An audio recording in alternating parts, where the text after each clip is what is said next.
Welcome to Energy. Recently, we met up with some of our Parks and Recreation staff to see how they've been handling the shutdown and what projects they've been working on during this time. First up is Craig Felt, Interim Director of the Recreation Division.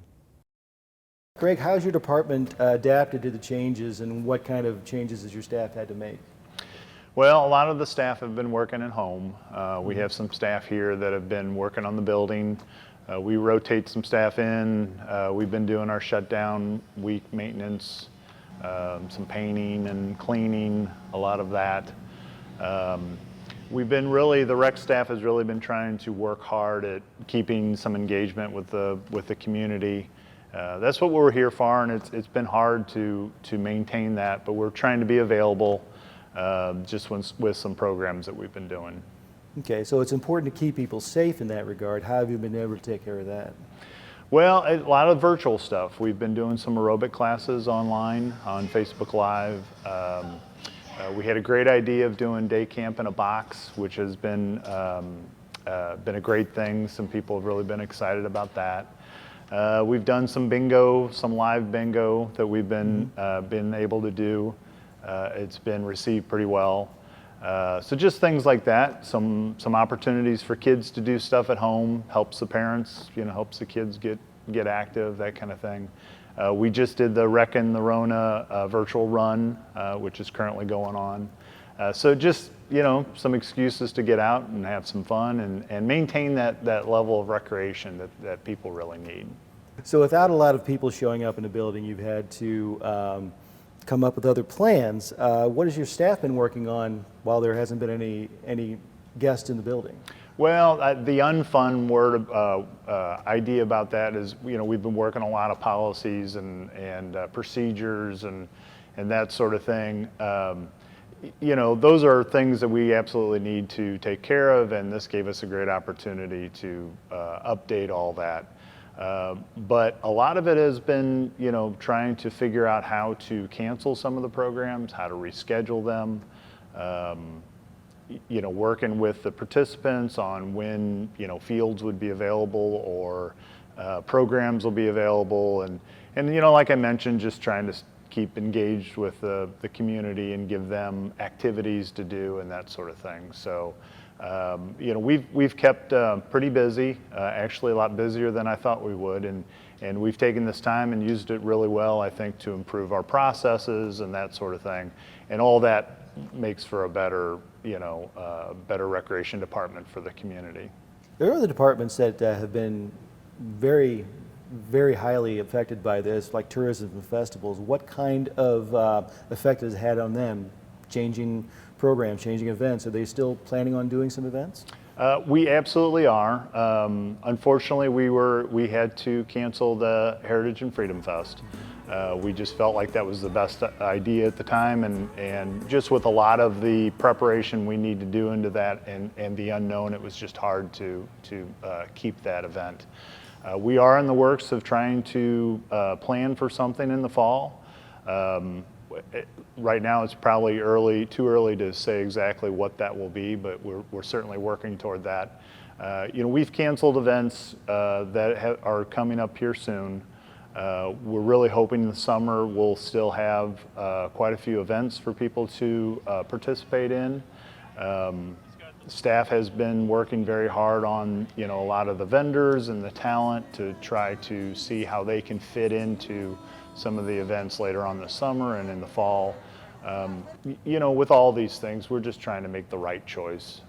We want to be there. We want to provide this type of entertainment for the community. We just have to do it the right way and make sure that we're in a good position to do that. But we want to plan to do this. We'll be careful how it gets pulled off. Right. It's going to be a fluid situation anyway. Things can change at a moment's notice, but right now you've got a tentative official date to open the Renaud Center. What date is that? We do. May 11th is when we're going to have what we've been calling a soft opening. It'll be open to members only, 5:15 to 9 p.m. Monday through Friday. We're going to check temperatures of people coming in the door. We're going to be safe with our staff, with PPEs, and we're just going to open it up, let people get a chance to use the facility, maintain social distancing.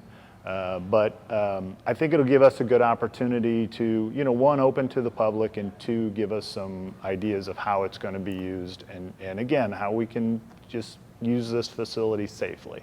I do want to mention that with these changes and some of these safety precautions, that the members using the facility in May will not be charged for it. So it's really an opportunity for them to kind of feel how we get through this process, and it'll give us an opportunity to make sure everybody's safe. But we just felt with those kind of restrictions and some of the things we'll ask the members to go through, it just wasn't fair to add this to their membership fees. So the month of May will really just be a test period for them and for us, and hopefully we can get back to something that's a little bit more normal. Now to clarify, this is just for members, current members, and brand new members before the shutdown. That is correct. Okay. Now summer isn't generally summer without a pool. How's the effect on Alligators Creek? What's their plan? We've been working hard on Alligators Creek. It is our desire to open June 1st.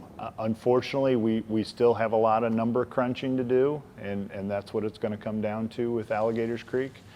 We absolutely want to be able to open it, but there's a lot of planning that needs to go into that, and hiring of staff and that sort of thing. We're just trying to make sure we're making a good choice with opening that. So if we do, that decision will come out shortly, and it will probably be June 1st when we decide that.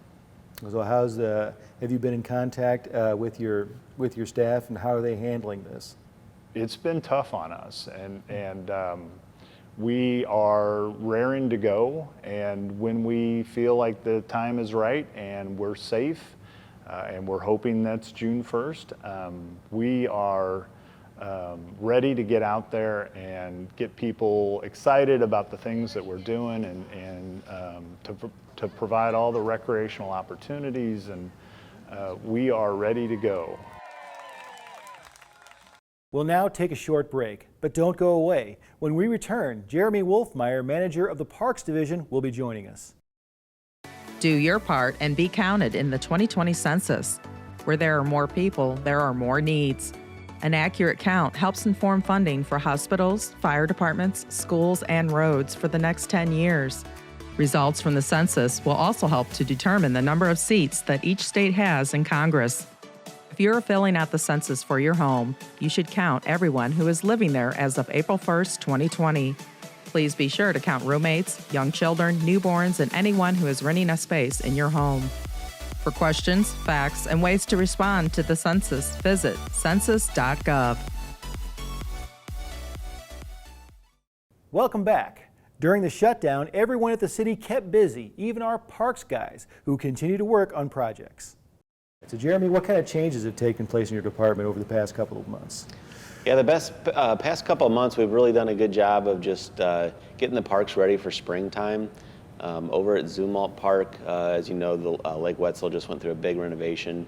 So we still had some projects to finish up over there. So the staff have fabricated all new signage for that park that kind of explain the amenities at the lake, talk about our rules, and just really have given a nice finish to that park. Our special projects crew has been working up at the stadium on the parking lot. A lot of our curbs up there are asphalt and have just been broken up over time. And so those are all being replaced with concrete curbs. So that's been a pretty long project for us. At the actual Car Shield field, just been a lot of painting, a lot of renovating of the clubhouse, with different projects in there. But things are really looking good up there. Fresh coat of paint and some hard work can really go a long way. And our staff up there have done a great job. So we're really happy with that park. Over at Ozzie Smith Sports Complex, a big change you'll notice on the fourplex. Two of the ball diamonds, A and D, got all new fence on the backstops and the sidelines. They were just really beat up. The last 20 years can do a number with baseballs hitting those fences. So we're really happy with that project as well. It turned out great. How has your staff been reacting to the change in their environment? Yeah, staff have reacted real well. They're resilient. You know, of course, just like anybody else, everybody's concerned about what's currently going on with COVID-19. But staff has done a good job. You know, we've upped our cleaning schedules out in the parks and with you know, staff break rooms and restrooms, things like that. So, you know, staff has come a long way, and we've learned to adapt, and we've also kind of taken advantage of what's going on. And, you know, as you know, we've got some playgrounds. Our playgrounds are closed right now. So we're doing a lot of the repairs that we would have had to close sections of the playground down here and there, but we're able to get in there and knock those out. So staff have come forward and said, hey, let's get this done. This is a good time to do it, and it's been good for us in that aspect.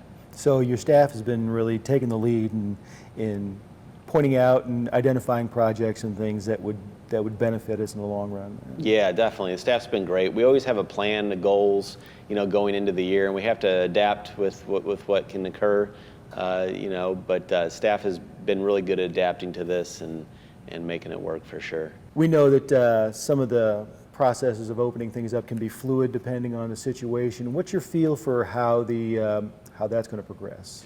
Yeah, I think we're just going to take it day by day, you know, work with St. Charles County Health Department and follow the governor's orders as well, and you know, look at what we can do. We're definitely interested in getting things open back up to the residents, but we want to do so in a safe manner and keep, you know, our employees and the residents in mind. So is there anything new that you're real excited to talk about? Anything that you've acquired? Yeah, absolutely. So we recently were able to get a new piece of equipment. We made this purchase back in January, but it's a finish mower. And this is an attachment that goes behind our large John Deere tractor. And the kids, when we're driving this around, always get a kick out of this tractor. They just love seeing it. And now we utilize this tractor to pull this mower, you know, between different parks. So it won't be uncommon for your kids and families to see this thing going down Highway K, going from park to park. But this finish mower is large, so it can cut a large section of grass when it's going up and down some of our passive parks and some of our wider open areas. So this has been a real efficient piece for us. We can spend quite a bit less time on a mower and doing it efficiently and allowing staff to have more time to get out in the parks and pay more attention to those detailed type items. So we're really excited about this, but look for our tractor this summer up and down Highway K and in our parks. What about some other projects you're planning for the summer? Yeah, so staff has been working really hard also on our athletic fields.